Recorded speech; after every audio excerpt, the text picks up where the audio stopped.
I'm Nicholas Ballasy here at the Freedom House annual gala and award ceremony with Senator Lindsey Graham. Senator Graham, thanks for taking some time to speak with me. Well, thank you.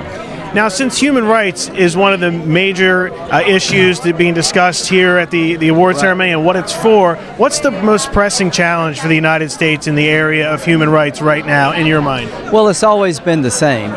You have to stand up for your values, and you have to deal with bad people all at the same time.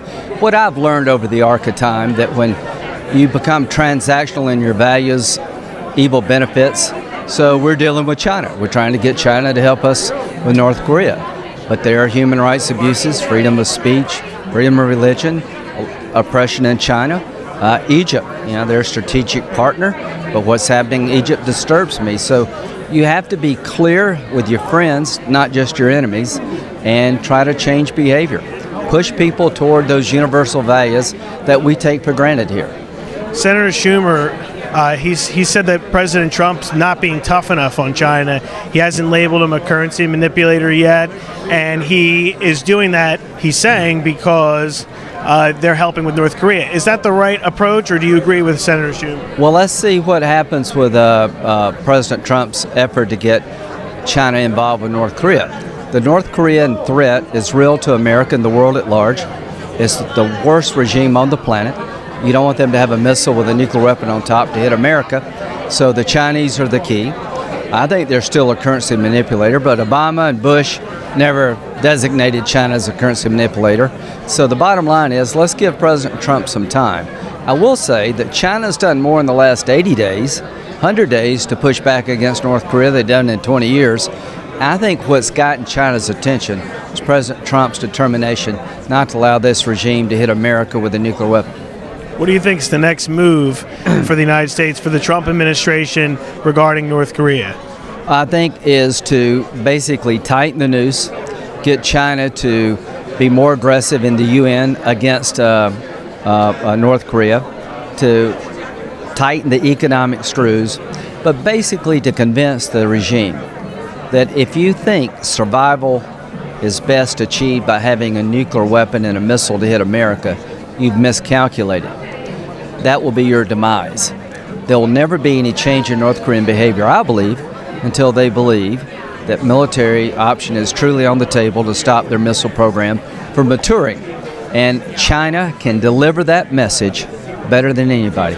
It is not in China's interest to have a neighbor who could bring about a war in China's backyard because they're so provocative. Now, what's your take on Russia right now? I mean, we've got Russia supporting Iran. Right.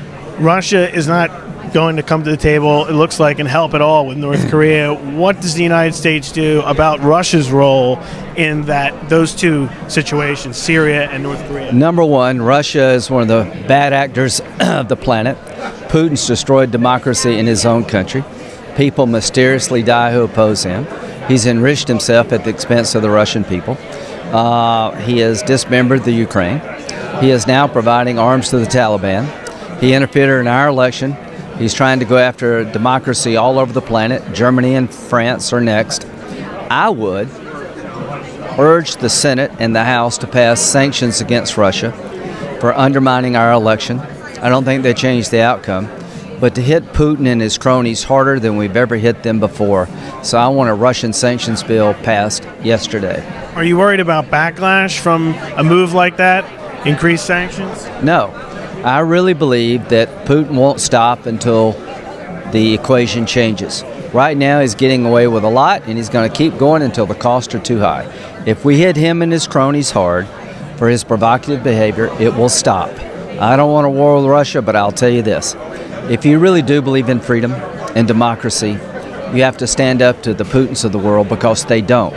And every time we stand on the side of freedom, it's the best decision we ever make over the arc of time. So hit him, and hit him hard, because he won't stop until he pays the price. His economy is weak.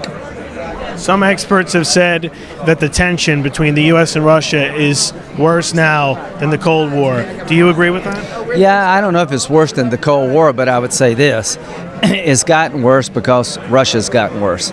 Obama was seen as weak in the eyes of the Russians. At times, Trump has empowered the Russians. Now I think Trump's beginning to realize that Putin is not going to respond to kindness, that Putin's going to keep going until somebody stops him. We're now supporting NATO more aggressively, so I hope that President Trump will understand that Putin is an enemy of democracy, not a friend of the United States, and the only way you're going to reset the relationship is to make him pay a price. I would sanction Russia as soon as possible.